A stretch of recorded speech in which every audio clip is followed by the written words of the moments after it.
ലോകോത്തര നേട്ടം കൈവരിച്ചിരിക്കുകയാണ് വിഴിഞ്ഞം രാജ്യാന്തര തുറമുഖമെന്ന് മന്ത്രി വി.എൻ. വാസവൻ. വാണിജ്യ പ്രവർത്തനങ്ങൾ ആരംഭിച്ച് 9 മാസത്തിനുള്ളിൽ തന്നെ ലോക മാരിടൈം മേഖലയെ തന്നെ വിസ്മയിപ്പിച്ചിരിക്കുകയാണ് വിഴിഞ്ഞമെന്നും അദ്ദേഹം വാർത്താസമ്മേളനത്തിൽ അറിയിച്ചു. കൺസെഷൻ പ്രകാരം ആദ്യ വർഷമാകെ 3 ലക്ഷം കണ്ടെയ്നറുകൾ കൈകാര്യം ചെയ്യാൻ കഴിയുമെന്നായിരുന്നു കണക്കുകൂട്ടിയിരുന്നത്. അതിന്റെ 3 ഇരട്ടിയിലേറെ കൈകാര്യം ചെയ്തതാണ് വിഴിഞ്ഞം കരുത്ത് തെളിയിച്ചിരിക്കുന്നതെന്നും മന്ത്രി പറഞ്ഞു. ഏതാണ്ട് 460 ഷിപ്പുകളിലായിട്ട് ഇത്രത്തോളം നമുക്ക് നേട്ടം കൈവരിക്കാൻ കഴിഞ്ഞു.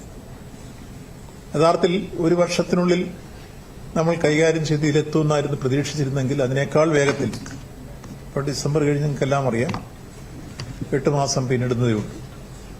അപ്പോഴേക്കും നമുക്ക് 10 ലക്ഷത്തിന് മുകളിലെത്താൻ കഴിഞ്ഞു എന്നത് ലോക നിലവാരത്തിലെടുക്കുമ്പോൾ ഈ തുറമുഖത്തിന്റെ പ്രാധാന്യവും അതിന്റെ നേട്ടവും നാം പ്രതീക്ഷിച്ചതിലും വളരെ നേരത്തെ കൈവരിക്കാൻ കഴിഞ്ഞു എന്ന അഭിമാനകരമായ പശ്ചാത്തലമാണ് ഈ സന്തോഷം പങ്കുവയ്ക്കാൻ ഇടവന്നത്.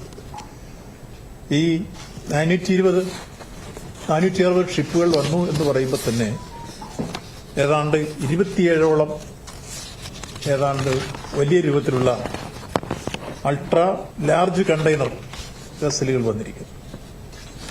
MSCയുടെ തന്നെ ഐറീന 399.9 മീറ്റർ നീളവും 62.4 മീറ്റർ വീതിയുമുള്ള കൂറ്റൻ കപ്പലുകൾ ഒരുപക്ഷെ കൊളംബോയിലോ സിംഗപ്പൂരിലോ ദുബായിലോ ഒക്കെ എത്താത്ത തരത്തിലുള്ള ഷിപ്പുകൾ ഇവിടെ വന്നിരിക്കുന്നു എന്നാണ് MSC ഐറീനയിൽ നിന്ന് നമുക്ക് വന്നതിലൂടെ മനസ്സിലാക്കാൻ കഴിയും.